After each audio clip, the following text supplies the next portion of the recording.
Welcome, welcome, welcome. I see you all filling in your seats. Give you time to get in there and grab you some light snacks, maybe some pencil and paper if you want to write down any notes that you may want to comment on later in the Q&A section of the show.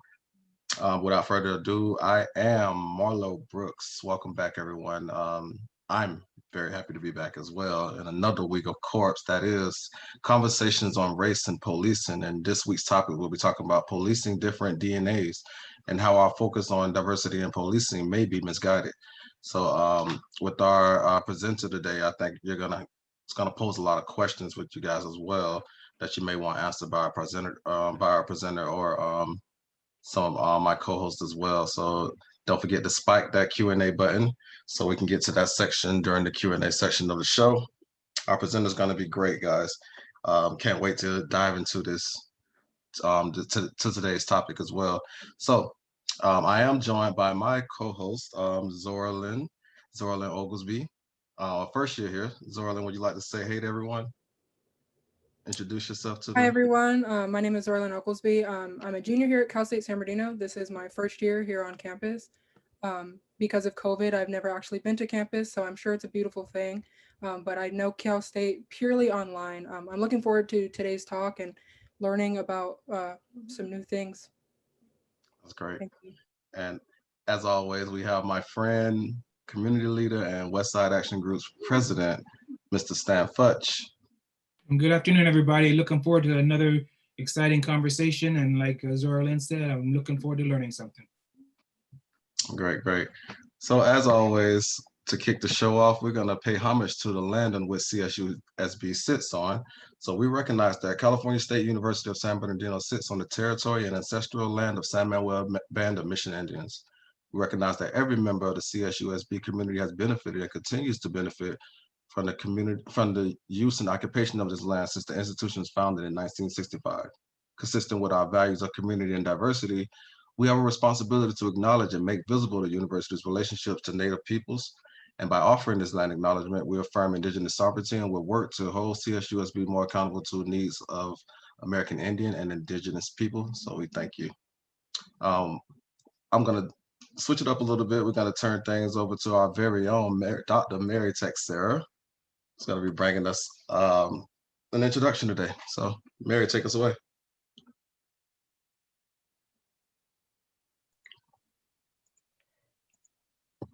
Thank you, Marlo. Hi, everyone. I am so excited to introduce Dr. Haberfeld to our West Coast audience, our San Bernardino audience, and just want to let Zoralyn know to just hang in there. The campus is absolutely gorgeous, so we hope that we're going to be back in the fall.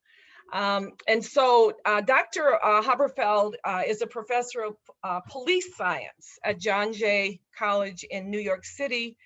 She was born in Poland, and I think you're our first Polish immigrant, Dr. Haberfeld, so we're very honored. And immigrated to Israel as a teenager, and you're also the first Israeli that we've had on our panel. Okay.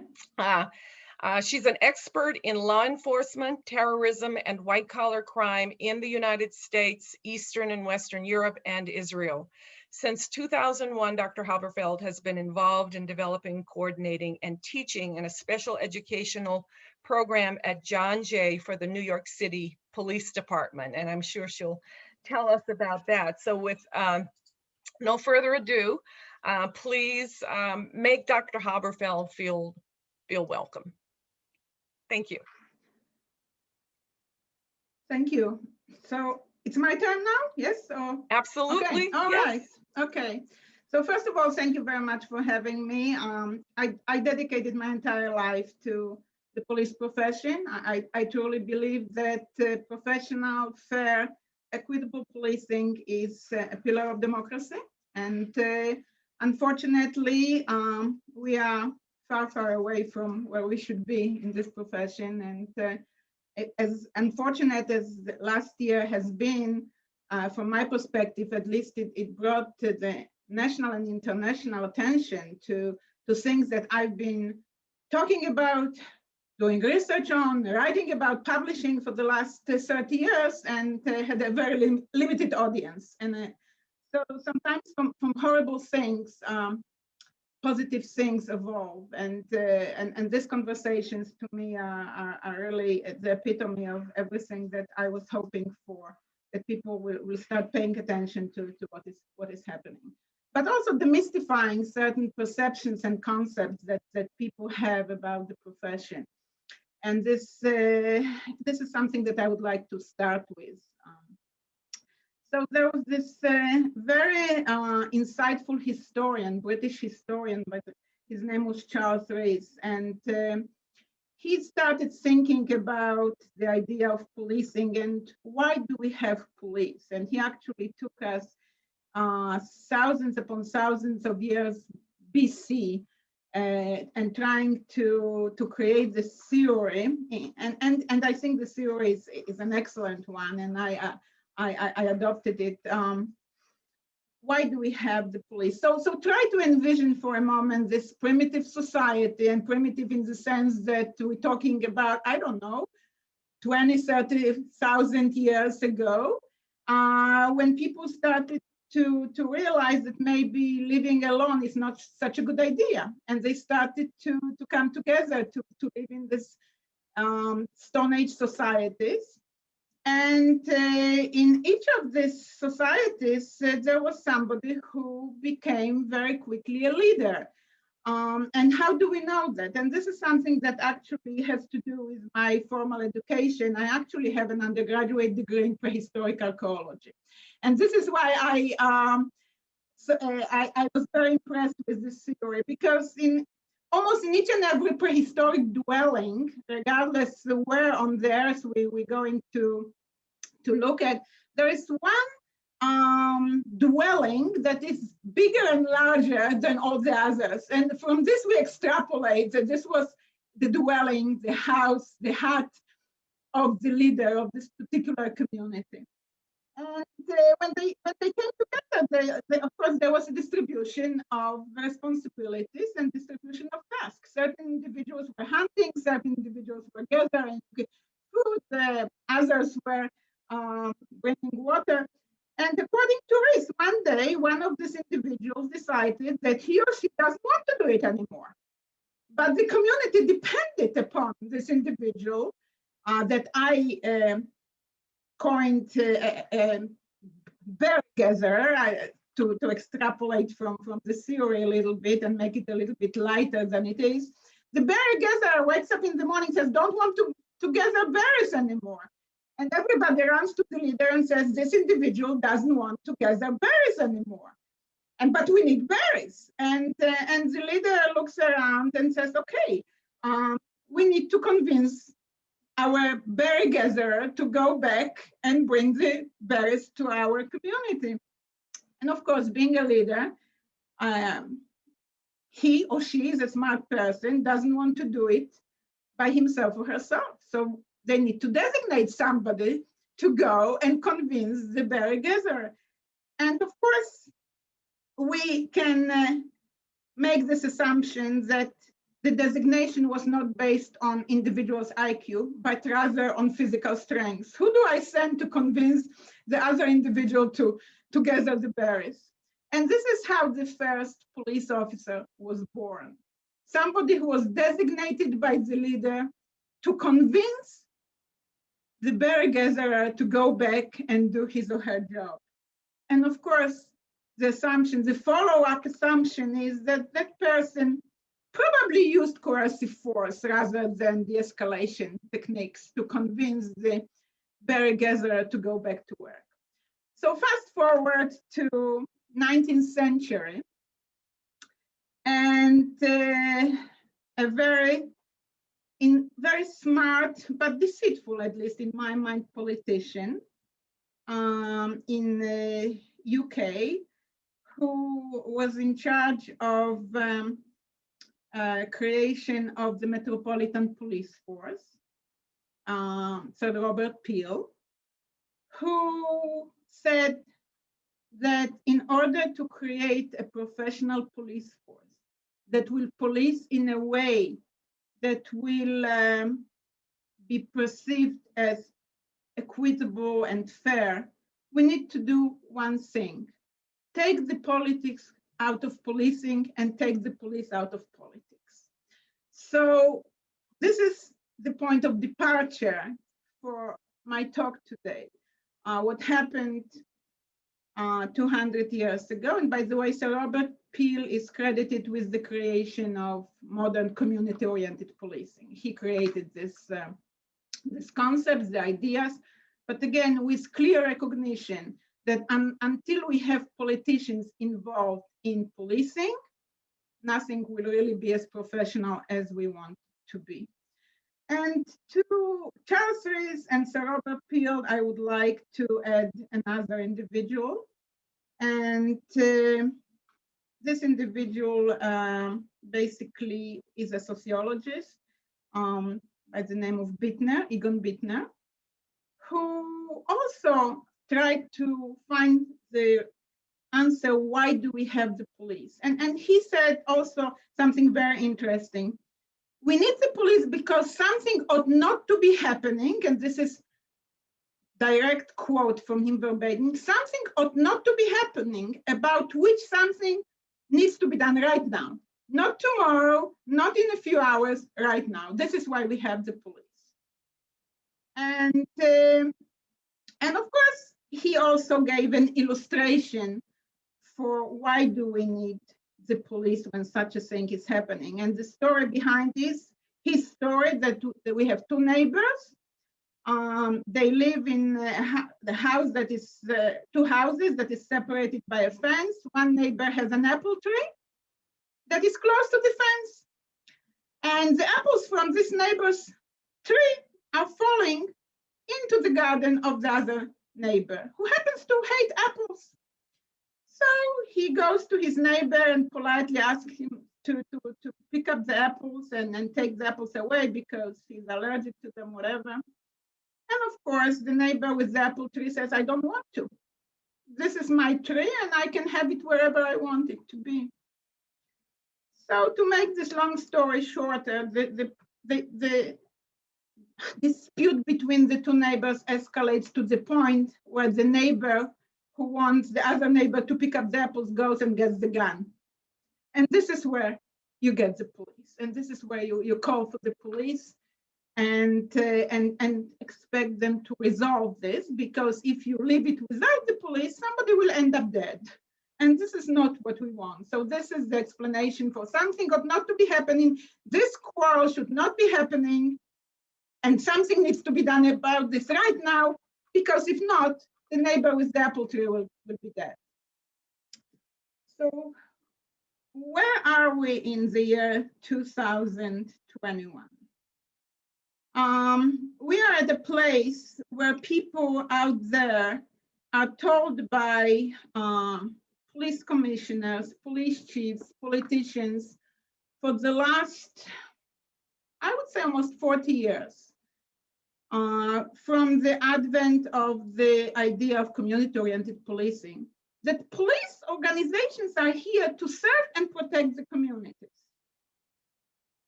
This started again with the promulgation of the idea of community-oriented policing. Police are here to serve and protect the communities. Well, they're not. They're here to serve and protect the politicians who appoint the police chiefs and police commissioners, who control everything from standards for recruitment and selection, through training, through discipline, promotions, and operational deployment. And this is the most critical part, that nothing really is left in the hands of the actual professionals, the police chiefs and the police commissioners and the sheriffs. It's all in the hands of the politicians. Now, politicians, as we know, represent a small segment of the community. They come from one community and not always, and rather rarely, actually represent the interest of this given community that they come from. From 1985, I would say, 86, there is a tremendous push to diversify American police departments, and for that matter, police departments around the world. Based on the perception, and again, the word perception is the operational word here, that if we're going to diversify the forces, all the problems between communities and the police will somehow disappear. Now, Professor Xterra mentioned that I ran a program that I actually co-created for NYPD 20 years ago. It's a certificate in police leadership. And this certificate in police leadership was created by me together with two colleagues 20 years ago in the aftermath of Ahmadiyya shootings. And I was given a certain amount of money and asked to develop some sort of a program for the NYPD officers to create a change in the perception that the officers, or perception or actual reality that the officers are biased, and this needs to be changed. When I created this program 20 years ago, we started with a pilot of 600 NYPD officers that started with us just summer before 9/11. When I walked into the gymnasium when we had the 600 officers, I cannot tell you how I felt. My heart was just out of my chest. I saw all these officers, the most diverse force on earth. And I go to police departments on a regular basis. I travel to vacation, and instead of going to museums, I go to police departments. You know, this is how I am focused on this profession. I have never seen a diverse force like NYPD. And over the last 20 years, and I have them in my class every Friday for the last 20 years, different groups. We offer 4 courses, so every year I have new cops. I would say between 70 to 80% of NYPD officers in my classes are minorities. And yet, again, fast forward to 2021 or 2020, tremendous tensions between the communities, minority communities in New York City and NYPD. So why did I title my talk today, Policing Different DNAs? And it has to do also with my own personal background. I was a police officer. I was a horrible police officer. From the perspective of time, I can judge it. I was very young. I was poorly trained. I got a lot of power. I was a ranking officer. Wasn't prepared for this, but I also have a temper. Not as much today as I had when I was a younger person, but I have a temper. The last thing on earth that I would want to see in a police officer with whom I would have an interaction is somebody who looks like me or acts like me, because I would be in a very unfortunate position. Coming from a communist country, being born in a communist country, I was never really very religious, although I'm Jewish. I was always told that I am Jewish, but without any other explanation. I had a Christmas tree every Christmas, so this is how Jewish I was in terms of my upbringing. When I started teaching years ago here in the United States, I taught on, one of my classes was on Yom Kippur, which is for the ones of you who do not know, the holiest day in the Jewish religion, when we are absolutely prohibited from engaging in any type of work. One of the students said to me, "Professor, why are you teaching tonight?" I said, "Why not?" "But you're Jewish." I said, "So?"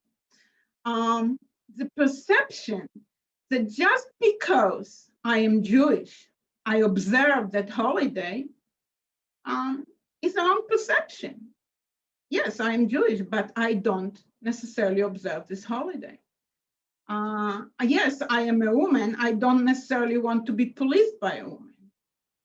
Who I want to be policed by is somebody who is emotionally mature. I became police officer at a very young age, the same way police officers become police officers here. I became a supervisor at a very young age. I was barely in my early 20s.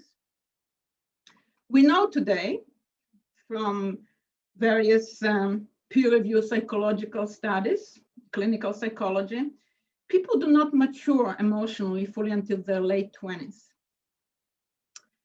So basically, when you are 20 years old, chronologically, you are, yes, you're 20, but mentally, emotionally, you're a teenager. So look what we're doing. We are recruiting people who are barely teenagers. We are giving them the ultimate authority to take other people's lives when they have zero emotional control or very little emotional control because they're not fully developed emotionally. And on top of everything else, we run them through training that is, in comparison to other countries, an embarrassment, a true embarrassment. And granted, there are different police academies around the United States. Some are as long as 32 weeks, but there are also police academies that are as short as 10 weeks. And 10 weeks academy means after less than a semester runs 15 weeks, you're giving a person the power to make split-second decisions, which are decisions that police officers have to make. That's not some fictional depiction of police work. Police officers need to make split-second decisions all the time about other people's lives and about their lives. But again, stay with me here. If I am emotionally immature because I am not emotionally developed, I don't have my emotional intelligence. If the tools that I have received from the academy are absolutely inadequate, because I was given 40 topics in 10 weeks or 15 weeks or 16 weeks. An average training today in America is about 17 weeks, which is an equivalent of a semester.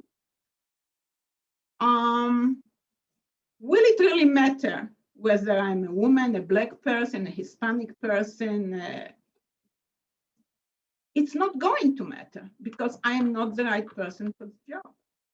Add to this additional thing that we are the only country that allows this. I'm talking about the only country out of the democratic countries. I don't know what's happening in various totalitarian regimes, but we are the only country out of democratic countries that allow people with criminal records to become police officers.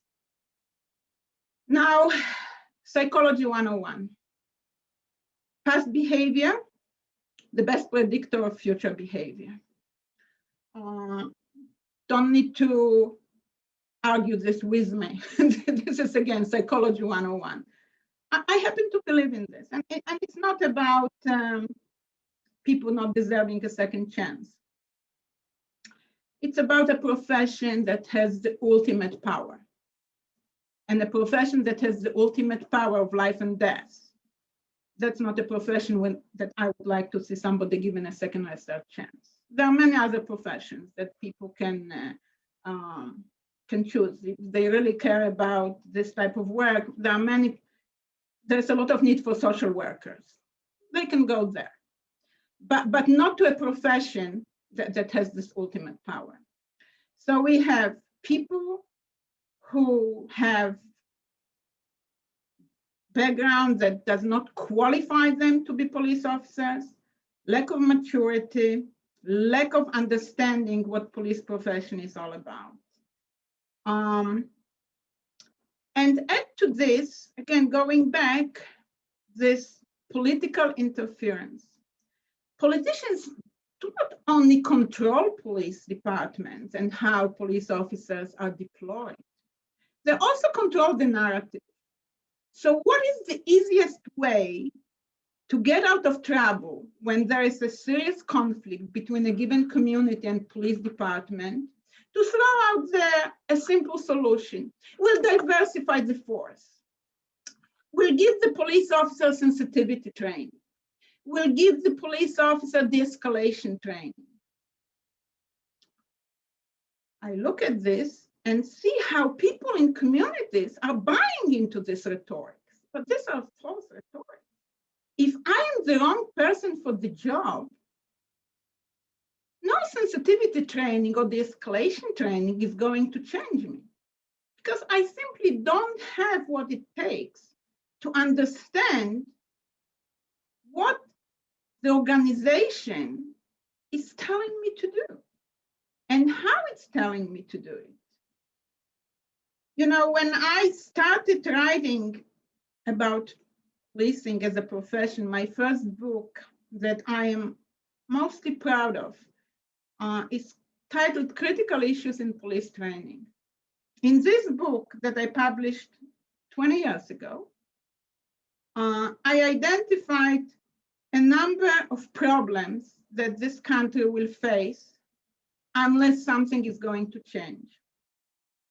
4 problems. One of these problems was multicultural policing. It was clear to me from day one, when I arrived here over 30 years ago, that there are tremendous tensions between various communities and the police. It was clear to me that police departments do nothing when they recruit and train their officers, nothing serious, put it in a more precise way, to change these dynamics. It was clear to me that the politicians don't allow the police chiefs and commissioners to change anything. And this was problem number 2 that I referred to as open communication policing. To me, open communication policing would be for police commissioners and chiefs to engage with their communities in open conversations, something that people are talking about now, but again, I talked about this 20 years ago, about what can and cannot be done for the communities from the perspective of how they are policed. Again, explaining to them that the police chiefs might want to deploy their officers in a completely different direction, doing something completely different. But yet the mayor will tell them, no, you're going to police this community and not the other. You're going to deploy saturated patrol in this neighborhood and not in another neighborhood. And it doesn't matter at all how operationally sound it is or it is not. And frequently it's not rather than it is. So this was the second thing. The third thing that I identified that's lacking in American policing and created what we are seeing now, lack of leadership training. You're lucky to be in California. California embraced leadership training for its police officers, not the way I would like to see it, of course, but at least as a concept for many years now. But most of the other police departments around the country don't. And this is where you're seeing police leaders who should not be leaders. When we refer for a moment to Ferguson and what happened in Ferguson, the police chief over there and the decision he made, he had no business of making these decisions. They were horrible decisions with the deployment of military equipment against his community. But when you look at his bio, you'll understand very quickly why he made this decision. He was not a good fit to be a police leader. That's as simple as that. And the fourth problem that I identified was lack of stress management training for police officers from day one. Policing is a very taxing profession. And I'm not talking about the high profile events and cases that make it to the media. I'm talking about things that police officers see on a daily basis that very rarely make it to the media. For example, a fatal car accident, seeing people killed, dismembered. Nobody really talks about this. It doesn't make the 6 o'clock or 5 o'clock news. seeing people abusing their children, seeing people abusing their parents, seeing people abusing their spouses. A lot of these things, again, were accounted for by police scholars over the years. And basically, I think there's one sentence that is always stuck in my mind, that police officers see people unadorned in their social trappings. They see them naked in a way, they see them in their worst behaviors. And this is not something that anybody talks about, but this is something that takes its toll. Takes its toll to the point that you never forget about things that you've seen. You are never given any tools to deal with things that you're seeing. And sooner or later, it affects your judgment. It affects the way you stereotype people. It affects the way you use force. And nobody until now takes this thing seriously. Even now, everybody is talking about these two things of de-escalation and sensitivity, and nobody is talking about much more fundamental problems that will either make our police forces different and respected by the communities, or we will continue having the same discussions for years to come. One of the things that always creates, at least in my lectures, creates a vivid discussion is when I walk for the first time into the class, when I start my courses on policing, and I put on the blackboard behind me 5 or 6 different professions: medical doctor, airplane pilot, captain on a boat, bridge engineer. And I ask my students, if it was up to you, if you were to pick somebody for one of these for all these positions, the best person for all these positions, would you pick based on their race, based on their ethnicity, based on their religion, or based on their skills? And why did I pick up these positions? Why did I pick up these professions?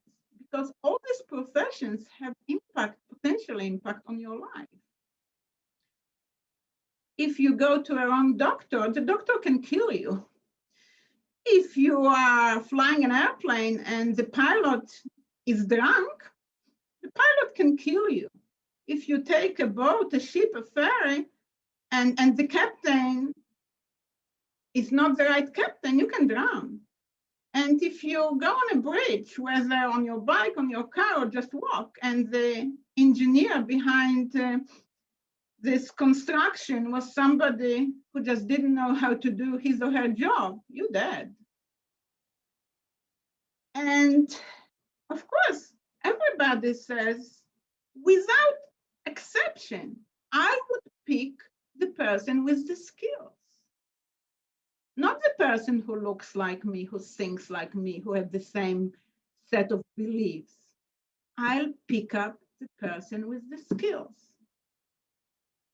And then I put the profession of police officer. Why would we feel any different? On the contrary, we should feel even more, we should feel stronger about police officer having the skills rather than looking like us. Because the police officer has much more power than the doctor, the captain, the pilot, the engineer. If I don't like the doctor, I can go to a different one.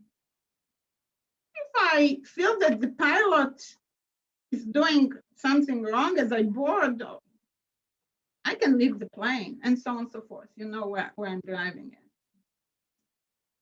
People will say to me, so what are you saying? That if we diversify the force, we cannot find people who look like us and also have the skills? Oh, sure, we can. But we have to start by looking at what it takes to be a good police officer. And we're not there. As long as we continue to hire people who are 19, 20, 21 and give them the powers, it doesn't matter what color or ethnicity or religion they are. They just don't belong on the job. They don't have what it takes. As long as we give them less than a semester of training, of tools and skills, they might be the best. They just don't know how to do the job because they don't have the skills. In order to be called a professional in any field, you need to have an academic degree. That's what departments in Finland, in Norway, Germany require. They have police universities, not training academies. Police universities that last between 3 to 4 years, that give the people who want to be police officers, they're not even sure if they're going to be police officers, the skills, the education that they need to do this more complex and complicated job. It's hard to generalize, and I try not to. But overall, what I'm going to say, some people might not like, because it is in a way a generalization. But I'm going to say it anyway, because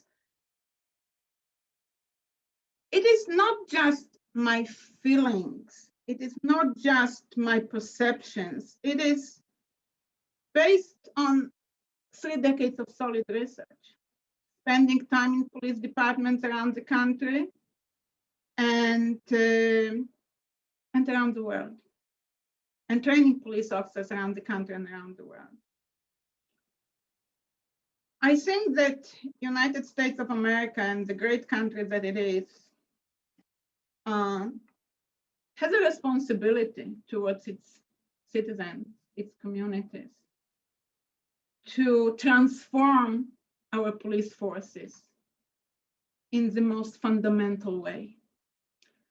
Not to create an impression that ethnic, racial, gender diversification will solve the problem.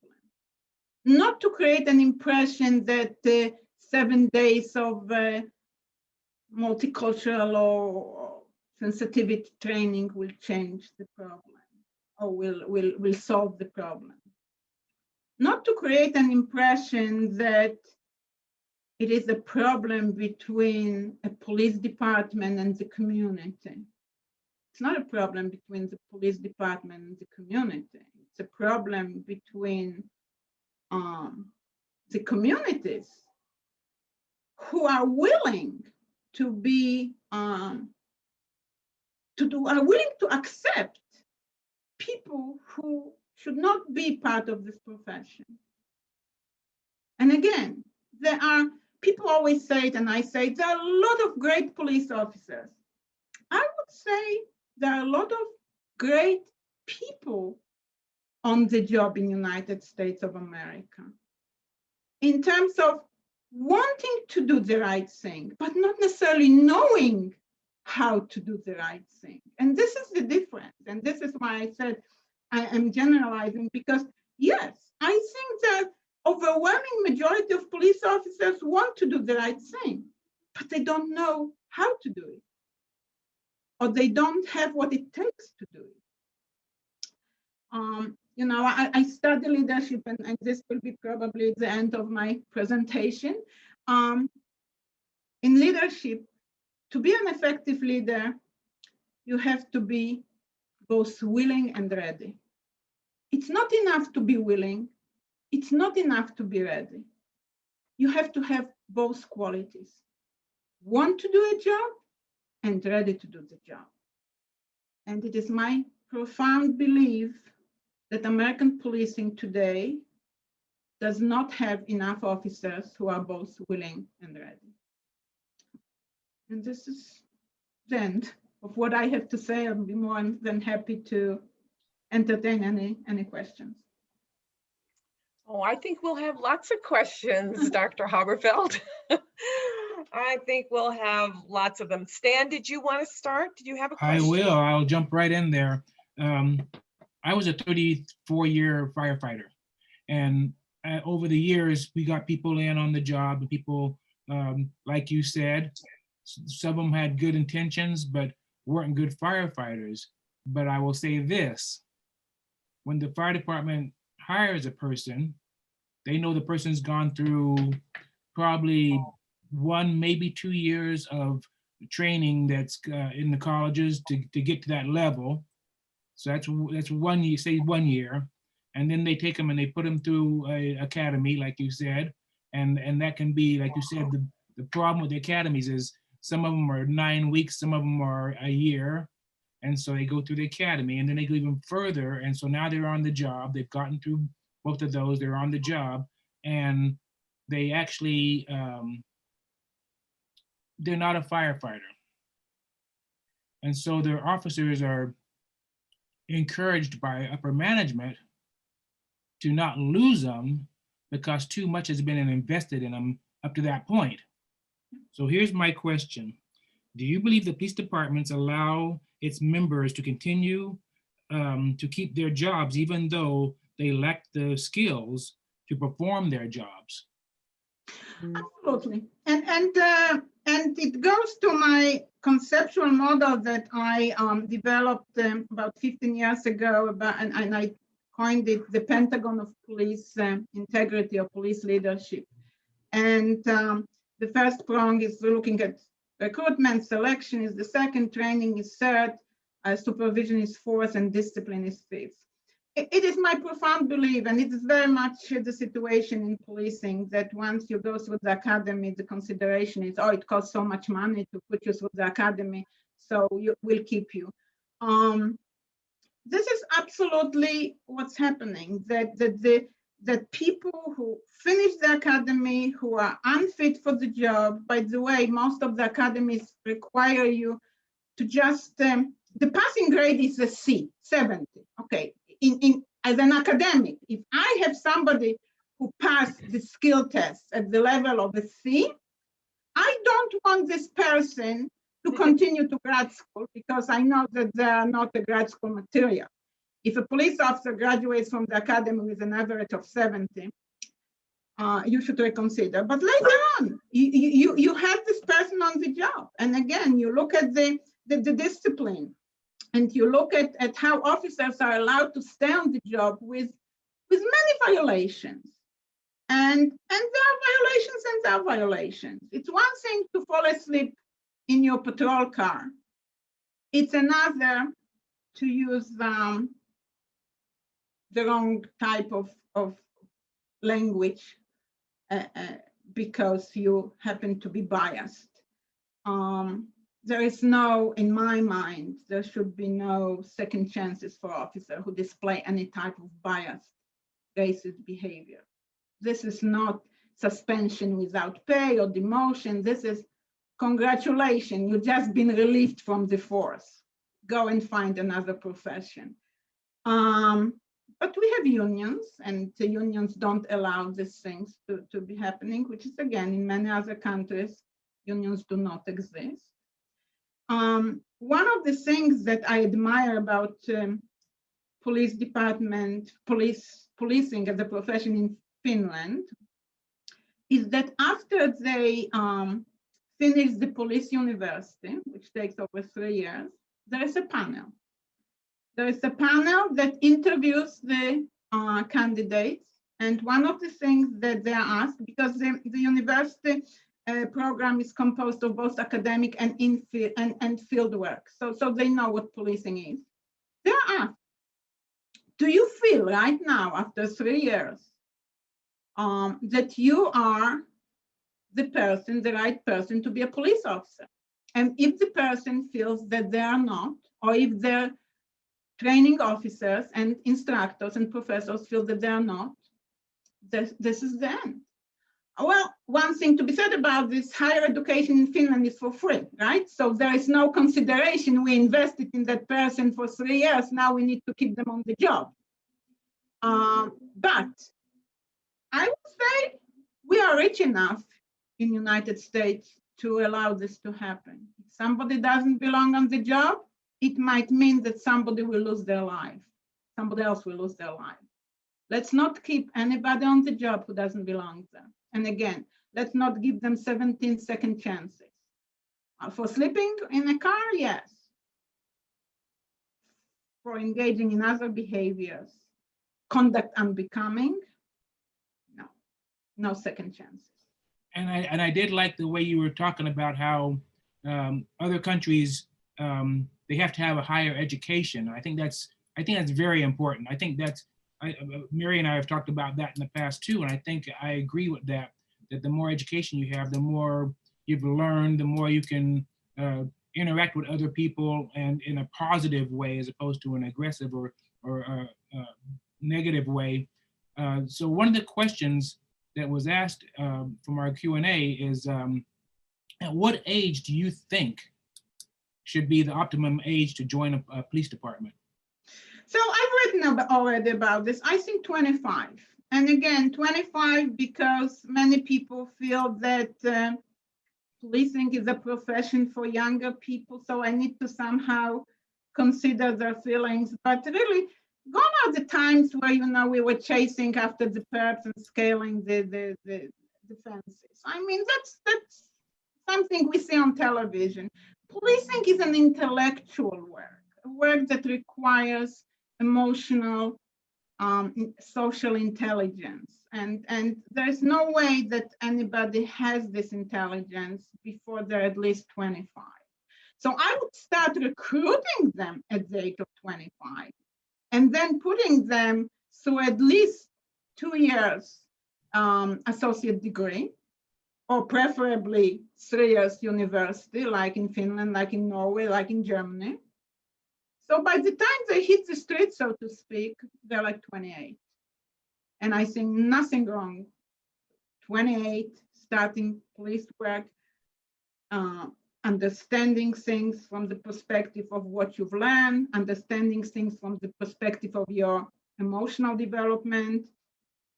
You know, still until today, people who want to become police officers in United States have to go through agility test. I don't care how many push-ups you can do in a minute. I don't care how far, you know, you can run in 5 minutes. Who cares? That's not police work.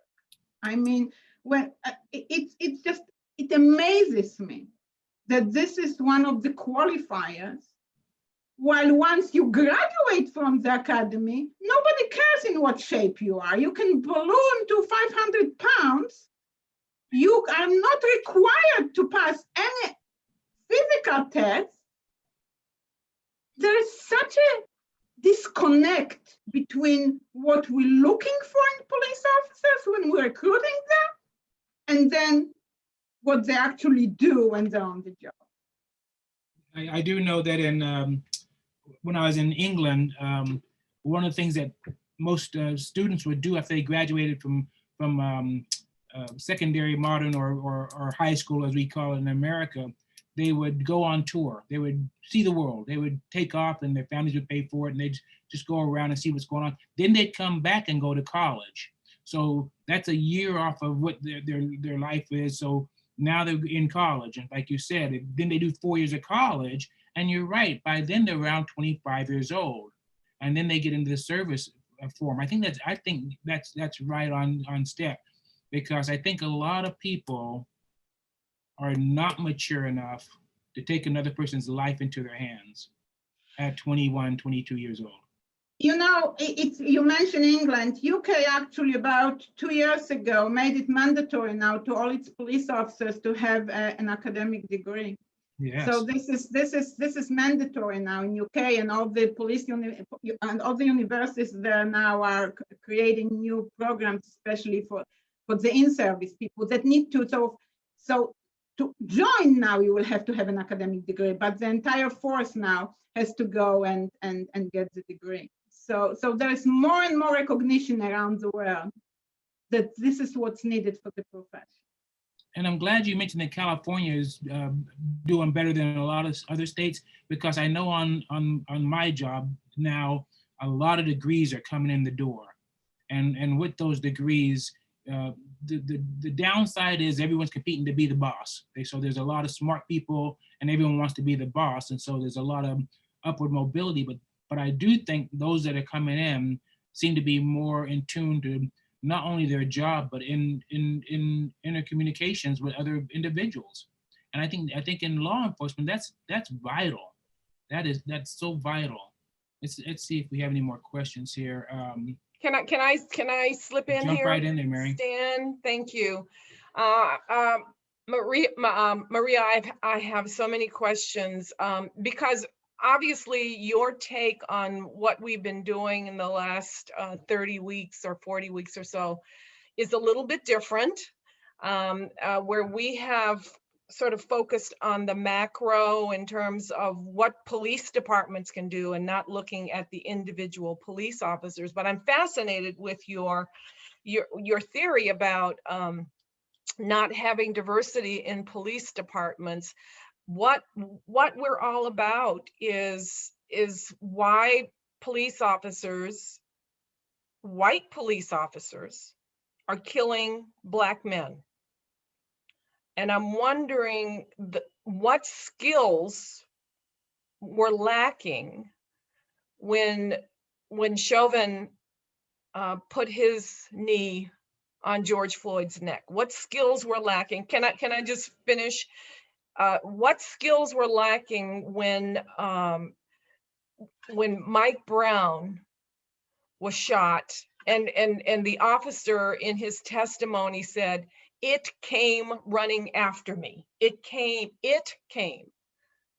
toward me." And on and on and on and on. What skills would it have taken for those Mississippi police officers to not kill those 4 civil rights workers? I'm having a really difficult, because that your theory is not mainstream theory in terms of diversifying police departments.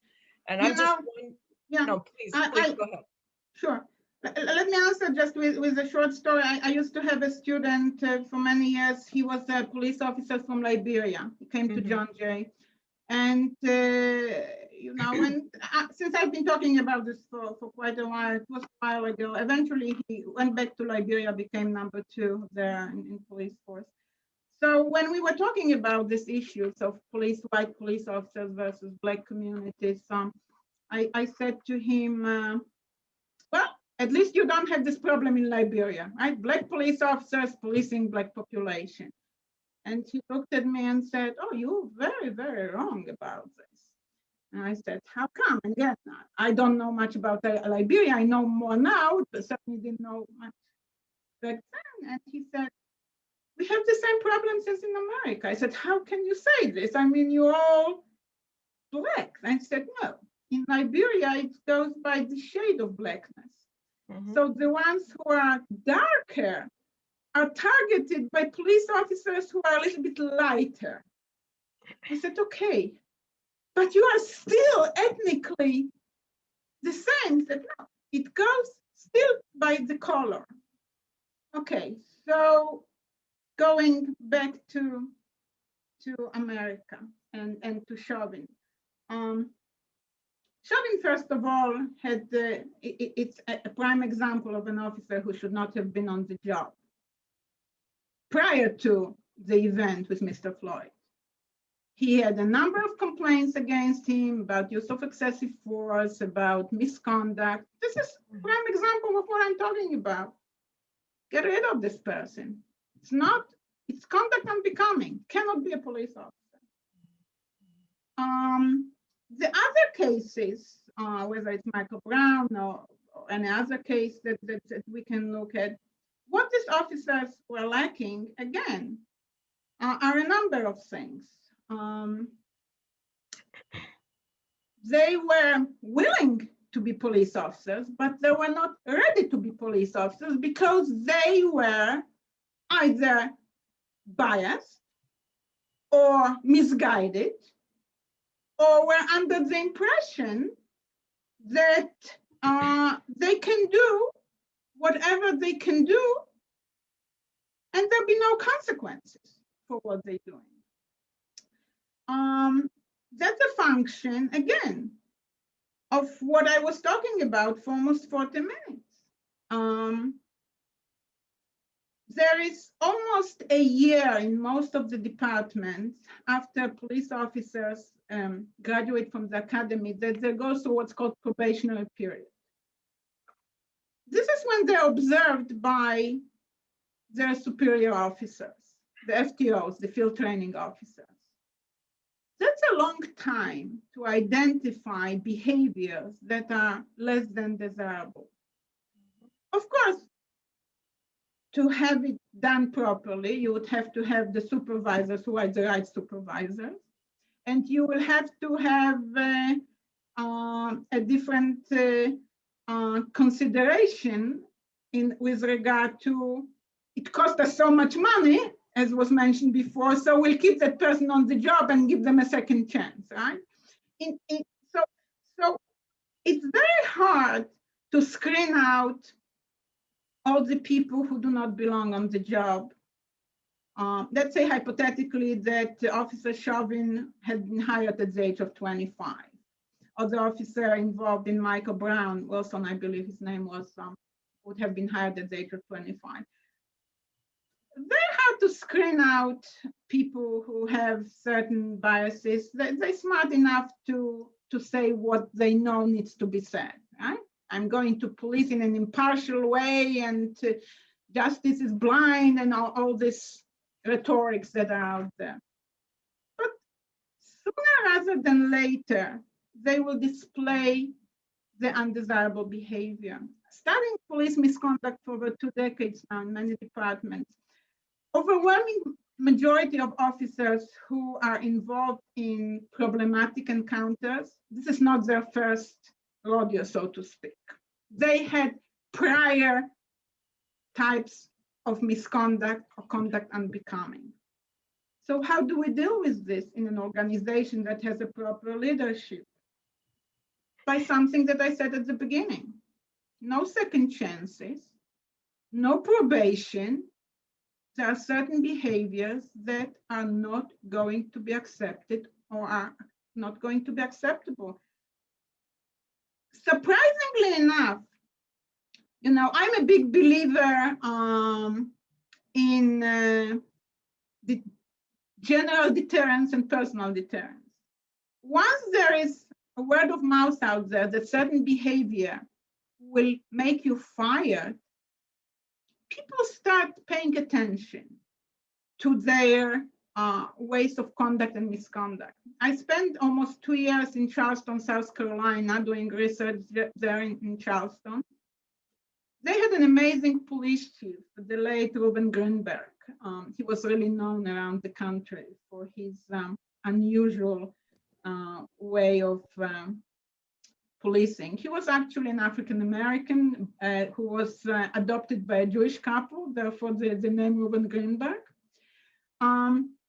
Everybody knew in his department, if you engage in conduct unbecoming, if you do something that you're not supposed to do, and somebody sees you doing this and covers up for you, that person will receive a greater punishment than the person who was engaged in conduct unbecoming. Very quickly, it broke the blue code of silence. Very, very quickly. As somebody told me there when I was doing one of the focus groups, somebody told me, I'm not stupid enough. I'm not that stupid to be fired because somebody did something they were not supposed to do. This was the end of code of silence there. So going back to your questions, can we screen everybody out? No.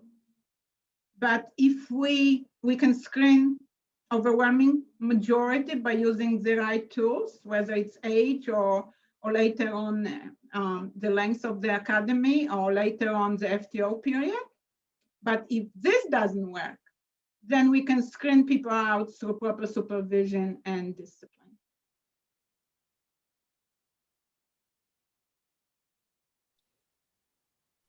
Thank you. So what are your thoughts on defunding the police? I think it's a disastrous idea.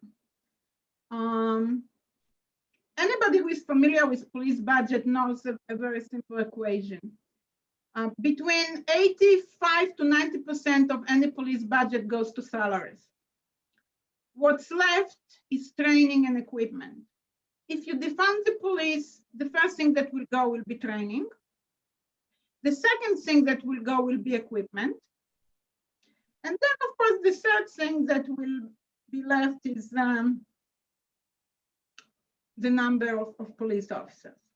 While I am the first person to say that I'd rather have less officers but better officers, right? Because police officers at any given moment are grossly, I mean, the ratio between police officers and members of the public can be as one police officer to 100 people, or one police officer to 10,000 people, right? So any given moment, police officers are grossly outnumbered by the members of the public. So nobody can tell me, and by the way, there's no empirical or scientific research that shows that you need that many police officers per capita. There is no such thing. I always say, I'd rather have 10 good than 100 bad. But that's not how are you going to achieve the good and the bad. You need to give more resources to better recruitment. You need to change the standards for recruitment. You need to give more money for training. Taking this money and diverting it into other organizations, let's go back to what I started my talk with, the prehistoric society, with the berry gatherer who doesn't want to do the job. There are, as I say, it's, some people tell me, you're using the wrong term. And I said, no, I'm using the right term. I said, there are legitimate criminals out there. What does it mean, legitimate criminals? There are bad people out there. There are bad people out there who hurt their own communities. I always say, there is this perception that all the criminals come from a different planet. Actually, social science research shows that most of the criminals operate within their own communities. I don't think that there is somebody right now in San Bernardino, California, is planning to come to New York City to rob the store on the corner. It usually happens, the victims are part, the criminals victimize their own communities, their own families. They're there. You want to send the social workers and other non-sworn officers to deal with them? Sure. But there are those who are not going to be deterred by social workers or other types of professions do not have the coercive powers. At the end of the day, when we have all the shootings here in New York that you might have heard about in the past year, the shootings went through the roof. Right? We have shootings on a daily basis. Where are the shootings? They are in communities of color, in minority communities, majority of the shootings. It's not the police shooting the people there. They're their own people shooting their neighbors, their families. But it's not just here, anywhere in the world. It's nothing to do with, again, minority communities or non-minority communities. You go to places in Europe, homogeneous countries like Poland, where I was born, 98%, or 99%, Catholic Poles, Christians, right? Where are the shootings? Where are the crimes? In poor communities, right? So it's related to economic status. It's related to various other things than race, because obviously it's not an issue there. Who is victimizing people in these communities? Their own members. We have this romanticized notion that that there aren't that many bad people out there, but they are all over the world, regardless of race, regardless of ethnicity. And again, going back to Bittner, something ought not to be happening about something needs to be done right now. These two neighbors with the apple tree have nothing to do with race or ethnicity or economic status. They just, one wants his apple tree and the other doesn't want his apples. And we see it on a daily basis. And that's why we need the police. You know, Charles Rees, there's the same historian who came up with this idea of the Berry-Gazer. The Berry-Gazer was my idea, but the idea that the prehistoric societies had this first police officers who were designated by the leader. He also said that many historians still don't really understand why the Roman Empire collapsed, or why the Assyrian Empire collapsed, or why all these great empires collapsed thousands of years ago. And he felt that they collapsed because there was no effective police force that would separate the various unruly communities and the law-abiding communities, and sooner rather than later, these communities descended into dysfunctional behaviors that allowed the enemies to take over and destroy the empire. So yes, there was partially the impact of drought and partially the impact of climate change, and whether it's in South America or in Egypt, right? It's drought, the climate change. But he attributed the decline to lack of effective law enforcement. So here's the big question. So you've done all this research, you've done all this study. Have you put together a description of the police department that you would like to see? You know, I don't need to put it together because it already exists. As I mentioned, I spent some time with the police forces in Finland, and I spent some time with police forces in Norway. It's not that they don't have misconduct, but again, in any profession you'll find it. But these are the officers that I can call professionals. I can call them professionals because they are. When it comes to United States, the closest I came to see something like this is in Charlotte, North Carolina, when I also spent 2 years going back and forth. But it was years ago. Charlotte, North Carolina was really a department who at a certain point, at least when I was there, had a police chief who was not afraid to tackle any problem that the department had. There was an issue of use of force against minorities. He didn't deal with this internally. He brought KPMG, an accounting firm that does audits of organizations, unheard of. He said, I want an external body to come in and tell me what's wrong, what's happening here. By the way, the head of their tactical SWAT team was a woman, right? So there were issues, and she was charged with excessive use of force. So just talking about, again, policing people who being policed by people who look like us, gender-wise, for example. He brought the KPMG. He was not afraid of bringing consultants from outside and including us, the researchers. It was a very open department. They had their own in-house academy. First of all, for me, we have too many police departments. Most of them don't have their own in-house academies. Most of them are trained in regional places that have very little understanding of the communities they go back to police at. We absolutely need to centralize our departments. We don't need 18,000. It will be enough to have 50, one for each state. And I'm not talking about state police. I'm talking about taking these hundreds of police departments that we have in each and every state. We have 600 police departments in the state of New York.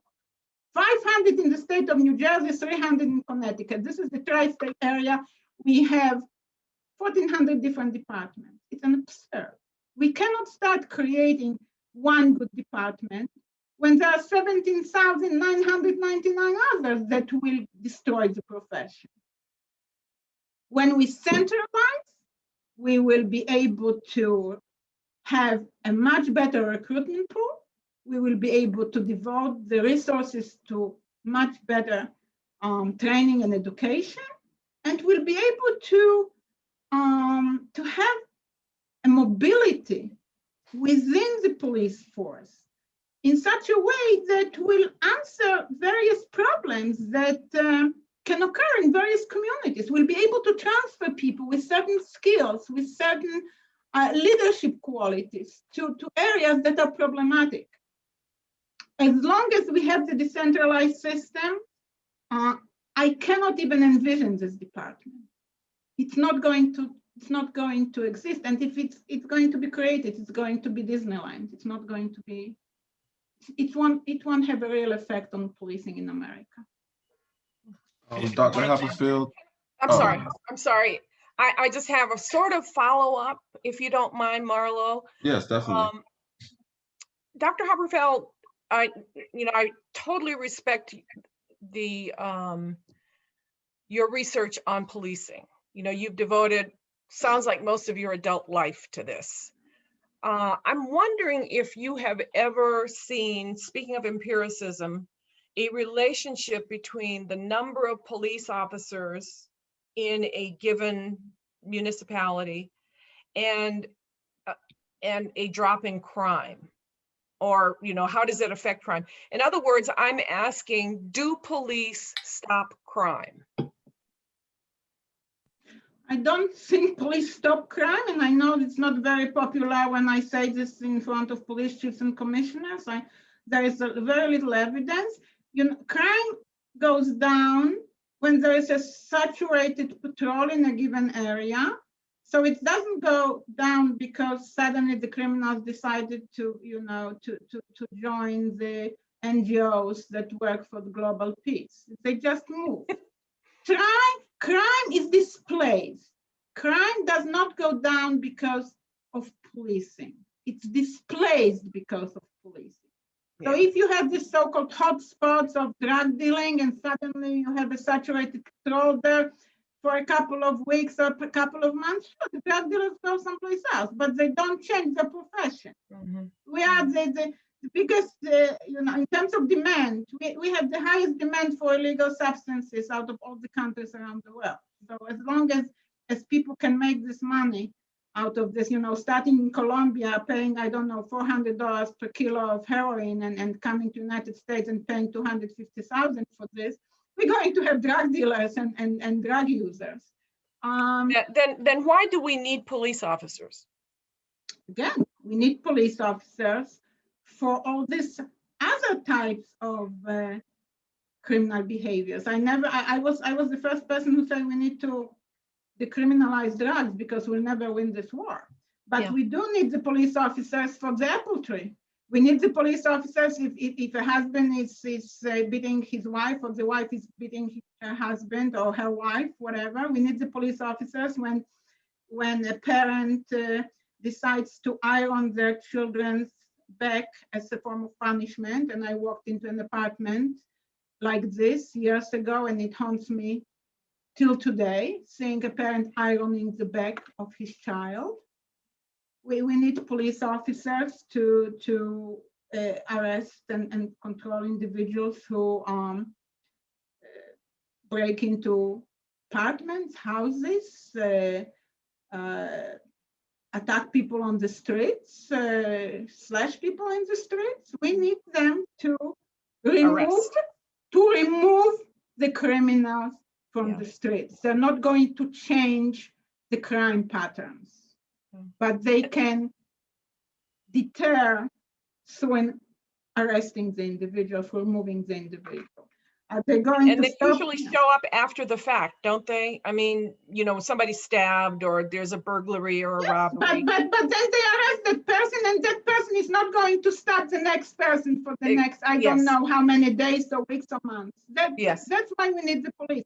The Yes. neighbor with the apple tree from Egon Bittner's story will come back eventually to his home and shoot the apple tree owner unless they're going to reach some sort of an agreement, which probably is not going to happen. We have tremendous crime problems in United States. We have, I don't have to tell you, in California, I have hundreds of gangs out there. Is the police going to control the gangs? No. Are they going to control an individual gang member? Yes. And that individual gang member who committed this crime is not going to commit the same crime next day. And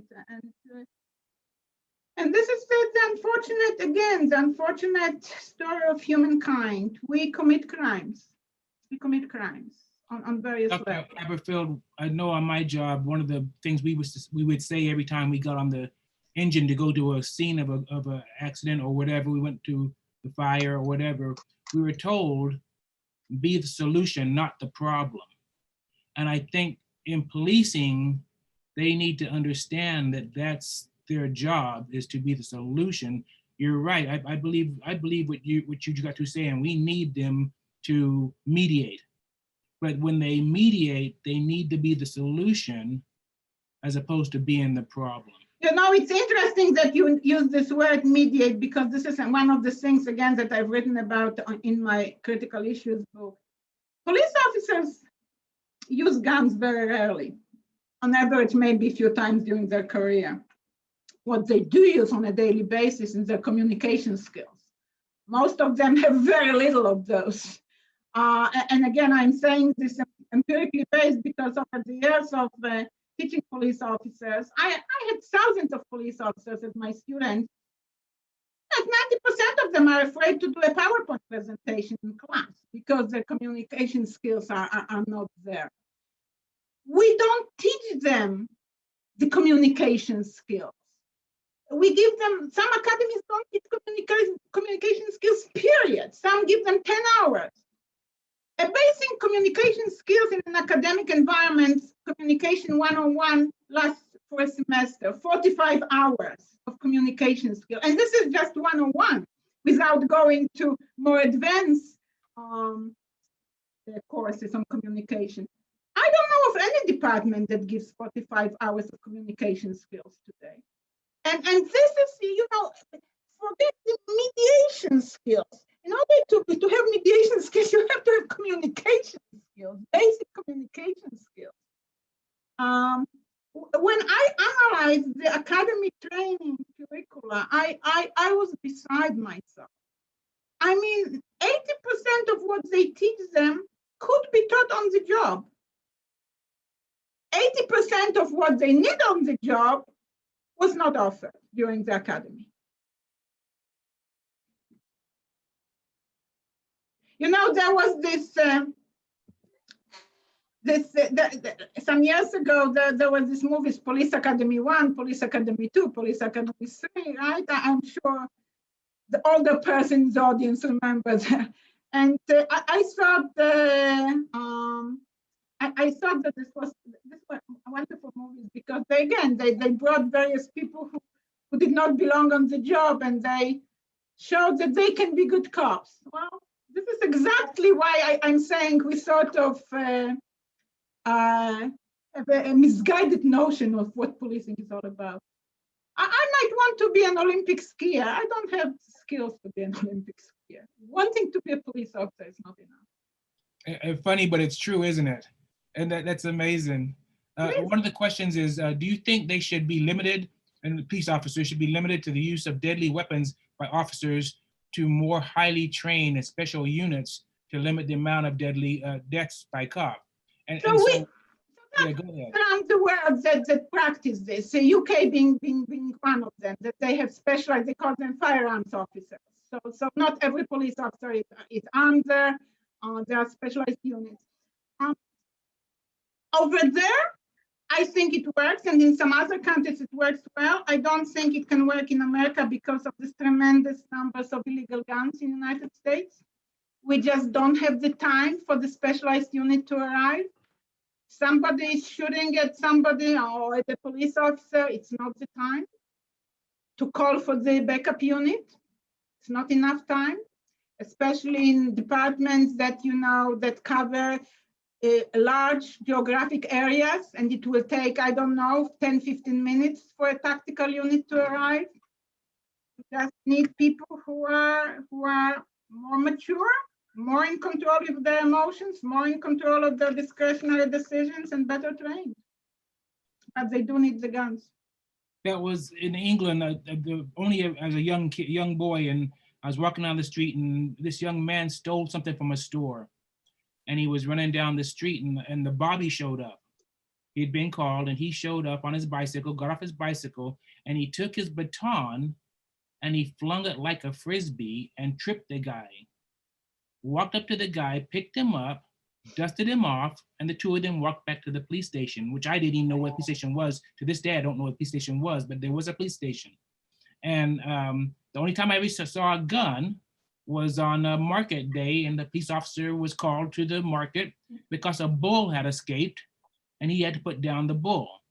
Only time I ever saw him with a gun. You know, as I mentioned, I travel the world and look at police academies. So just before the pandemic, I was in Taiwan, and over there it's also a police university. From day one, for 3 years, from day one, they teach them martial arts, right?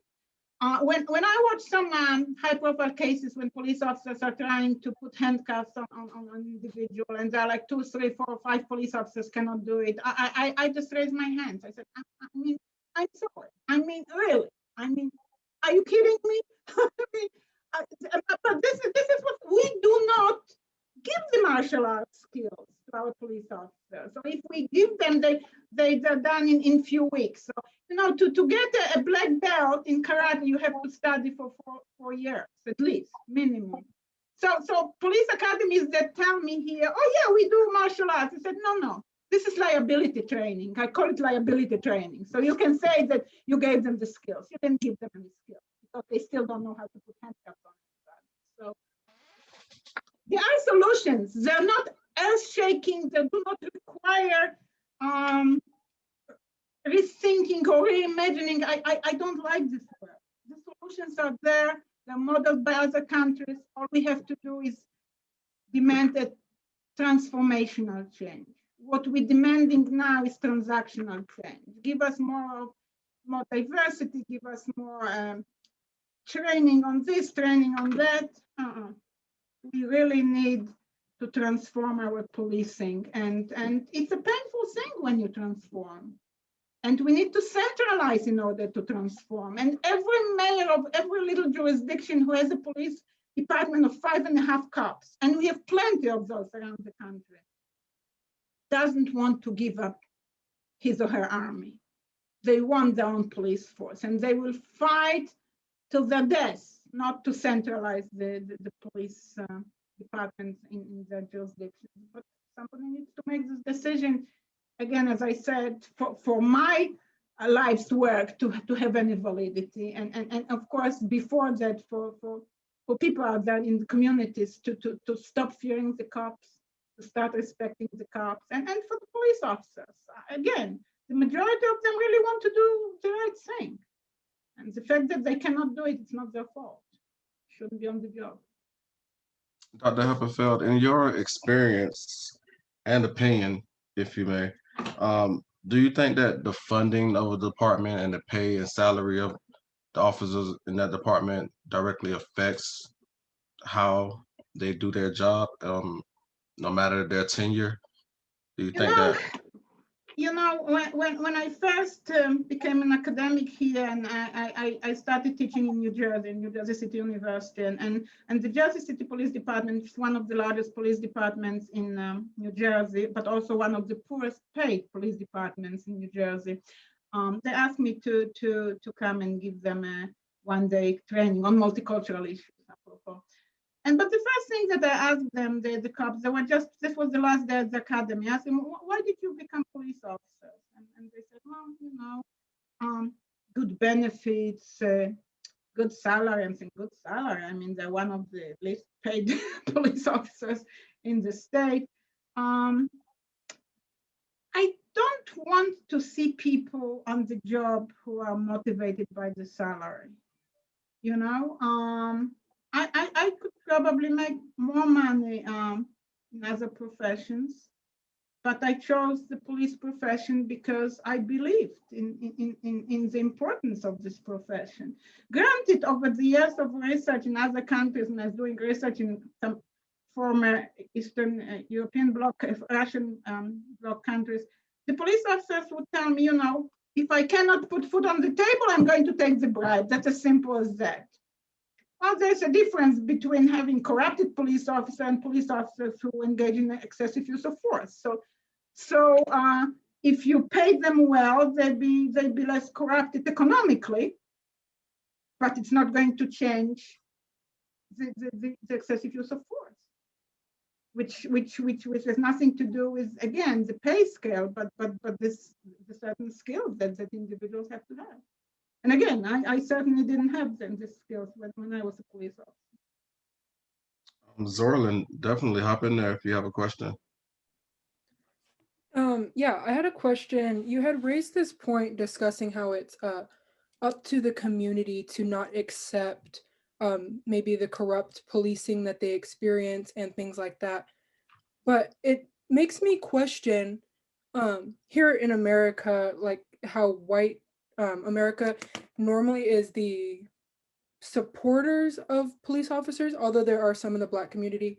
The Black community for ages has spoke up against the injustice that they've experienced with the police officers, but yet the majority white community often shows their support. So can you answer the question, how, if people of color have for years, if not years, have been saying like, we cannot accept this any longer, as we've seen all throughout last year with the BLM movement gaining such huge strides through the country, how can we change that? If the community of color have been saying we cannot accept this, but yet nothing's changed, because we're people too and we matter, and our opinions matter. So if we have been saying we don't accept this, why hasn't anything changed? So when I started looking at this issue, when I was doing research for my first book about the lack of trust and lack of communication between communities of color and the police in America, I basically came across this history of the Southern slave patrols, right? And this is where I actually read one account of one of the former slaves that really stuck with me, because he had written that the worst memory of him being a slave was not actually from being a slave, but being policed by the Southern slave patrols, the abuse that he had experienced from the Southern slave patrols that were, in essence, the first modality of American policing. So there is a history here that goes back hundreds of years. But the problem with this history, beyond this being a horrible history, is that not enough research has been done to document what exactly is going on. I remember being interviewed once by a certain media person, and she said to me, you know, all these abuses of the community by all these police officers in the United States. I said to her, well, you're saying this as if this is a fact, but this is not empirically proven. And she literally like threw me out of the program. They said, oh, I don't want to talk to you. And I said, you didn't let me finish. Things change when they're properly documented. We have very little empirical research on how communities of color were policed over the last, let's say, 50, 60 years. Very little research on this. So when things are more testimonial rather than empirical, and people focus on a case here and a case there, and start saying, you know, there's this constant abuse, but in order for things to start changing, at least in my mind, there needs to be solid data. We don't have enough solid data. And again, you know, over the years, there is less and less money allocated to research on policing. Over the years, it's harder and harder. It's harder and harder to get into police departments and do research in police departments, again, because the politicians are blocking this. The research that I was able to do in police department 20 years ago, I cannot. I mentioned Charlotte before. I was able to go anywhere and do anything in Charlotte. I was able to go and do anything and everything I wanted in Charleston. Today, they don't even, I had a doctoral student who asked them to run a questionnaire. They said no. So communities need to understand you cannot change based on personal opinion, right? You cannot change based on my experience. You cannot change based on your experience. Things need to be documented. Things need to be shown. There's very little research on how Black police officers treat their own communities, but there is one research that showed, this research is right now almost 30 years old. The concept of double marginality emerged from this research. What is double marginality? The researchers found out that the Black cops actually were policing their own communities in a much harsher way because they wanted to show their white counterparts that they're not partial to their communities. This was very interesting research. I would like to see this research replicated over the years.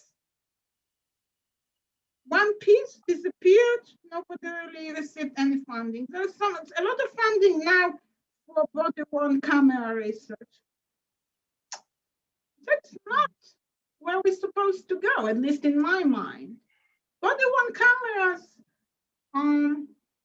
show very little in terms of overall subculture of an organization. They show a fragment of interaction. They don't give all the context. I would rather have this money allocated to studying police subcultures and studying the influences of the politician and studying the disciplinary decisions that are made. Just today, I got a query from a reporter in Florida who asked me what is my opinion on one of the departments there where one of the police officers was found guilty of perjury and false statements and 17 other violations, and the police chief basically dismissed all the findings of the internal affairs, and the person is still on the job. And he said to, and he basically asked me, is it unusual? I said, no, it's not unusual at all that the police commissioners have, or police chiefs have this power to dismiss the findings of any internal affairs investigations. These are the things that need to be documented. The fact that I was lucky enough to be part of this team that was sponsored by National Institute of Justice. We received $1 million over 20 years ago to study this department. There is no follow-up research on this. There is no money for this. And literally, you can do so much with relatively little money to create this momentum for change. But high-profile cases like Mr. Floyd, they're not going to change. They're not going to change the fundamentals of American policing. They're not going to. So they're going to keep killing Black men? They're going to keep behaving in the same way they behaved until now. I don't want to say that they're going to keep killing anybody specifically. They're going to behave the same way. Yes. Well, that's a real downer to end our Well, talk. I've been known to you know, to be very dark in my thoughts, but when I think, when you know, one thing I will say that I think it's very important to me, and over the last year, I was contacted by a number of government institutions, by the office of the governor here in New York, by the Office of Criminal Justice Coordinator in North Carolina, by the mayor of Salt Lake City, just to give you an example. I was very encouraged by this. Wow, they're reaching out to somebody who actually studied policing as a profession her entire life. Actually, somebody who doesn't have just personal opinions, but can back the opinions with solid research. Well, unfortunately, my interactions with these entities were very minimal. They reached out, they heard what I have to say, which is pretty much what I told you. You need to change your standards for recruitment. You need to change your training. You need to centralize, because nobody wanted to hear this. So, you know, when you think about this, we are in the midst of pandemic. Can you imagine if people working on the vaccine were just politicians and people who had opinions instead of medical doctors and medical professionals? We would never get out of this pandemic. You have a problem. You have to enlist social scientists. You cannot ask police chiefs how to change themselves and police commissioners. You know, we have all these committees and commissions that are composed of law enforcement, police officers, you know, chiefs, commissioners. You're asking them how to change? They don't know how to change. You have to ask social scientists, and we have quite a lot of those. I'm not the only person who studies policing in this country. There are hundreds of social scientists, if not thousands of social scientists from different fields. I happen to have a degree in criminal justice, but there are sociologists and psychologists and political scientists who study policing. We know what needs to be done. We don't all agree on the same, but we are not brought to the table. We are not brought to the table to bring the solution. It goes back to what you said earlier in your talk. It says, take the police out of the politics and the politics out of policing, and it hasn't happened. No, and it's not happening. And as long as, again, Sir Robert Peel said this 200 years ago. Everybody's quoting him and saying what a great politician he was. He created, you know, the fundamentals of community policing. Yes, but with the caveat that it will never happen unless the politics are out of policing. Nobody pays attention to this little sentence. I had a quick question real quick to follow up also. You suggested that we shouldn't focus on personal opinion or personal experience, but focus on the data. What is the data that we can use? Because in my opinion, correct me if I'm wrong, I think that's kind of like where data comes from, is questioning people that have experienced things like that. So what is the data that we need? Because obviously, like, I haven't been in any crazy interactions with the police, but those who have are incarcerated, and those who are incarcerated are Black and brown people at massive rates. So if we're going to ask anybody about anything or try to collect data, we would have to look at those who've been incarcerated, which are Black and brown people, which brings me back to my original point. It's Black and brown people who are being affected, and Mary's point, are they just going to keep killing Black men? Like, I hope that makes sense. I think it's just, I think I know. I think I understand what you're saying. I think I understand what you're saying. But again, it goes back to what I said at the beginning. Majority of people who are incarcerated, not majority again. I mean, we have the largest incarcerated population in comparison to another democratic country. So this is a problem by itself. Many of those incarcerated for drug-related offenses. Police officers don't create these laws. They said, okay, drugs are illegal. So whoever is out there, you know, in possession of drugs, you can incarcerate them. And again, it's a vicious circle. So in order to change, you need to look at what kind of offenses people are incarcerated for, right? So, but at the same time, you will continue, if you're not going to decriminalize drugs, you're going to continue to give police officers this information that whoever has drugs can be incarcerated. And this is not to say that, again, the majority of people who use drugs are of certain ethnic or racial background, because again, going back to Poland that I'm familiar with, they have tremendous drug problems there. And again, 98, 99% white and Catholic. But this is to say that policing is a profession predicated upon discretion. So that's another exercise that I do with my students when I teach. I ask them, if you're a police officer and you were told that you need to give a certain number of summonses for jaywalking, which is crossing the people when people cross the red light.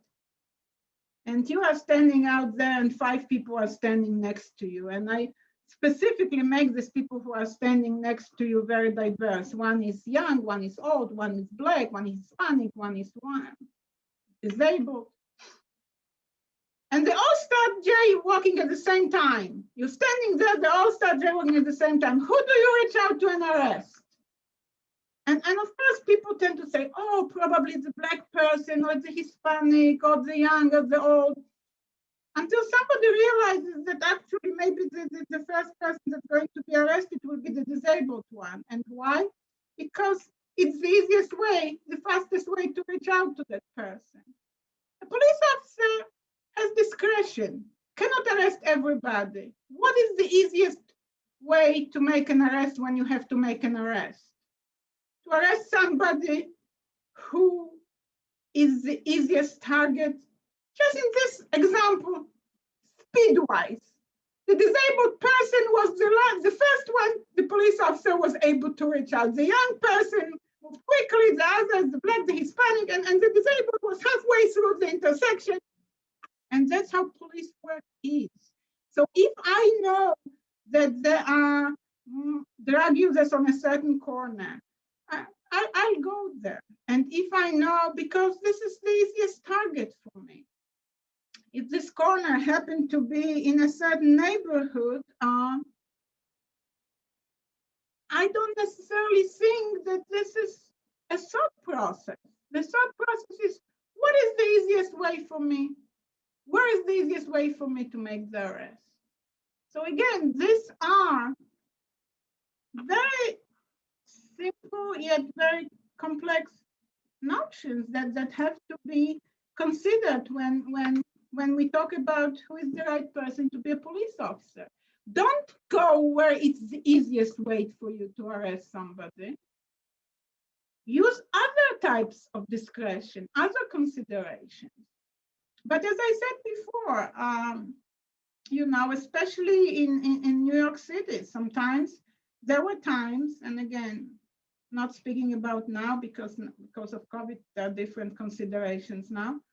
You know, there are quotas, and they denied that there are quotas, but there are quotas. You need to bring a certain number of summonses. You need to arrest a certain number of people. Okay, where do you go? Where do you go? There are different ways that people use drugs in Harlem versus on Park Avenue. And Park Avenue, whoever doesn't know, is like the posh neighborhood. Huh? If I live on Park Avenue, I'm going to use my drugs behind my closed doors in my dorm apartment. If I live in Harlem, I might be using drugs, you know, outside with my friends. As a police officer, where is it easier for me to arrest?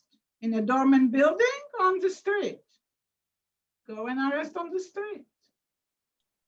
And we have laws that say if you're using crack, you do life. If you're using cocaine, you do 2 years or yeah, because cocaine is the designer drug and crack is the poor drug. So again, it's a matter also the economic disparity, right? everybody's focusing on policing, but the disparity really starts with the economic disparity, because there are quite a few individuals out there who are wealthy, and regardless of the color of their skin, they are more protected than the ones who are not wealthy. That's the reality everywhere, not just in America.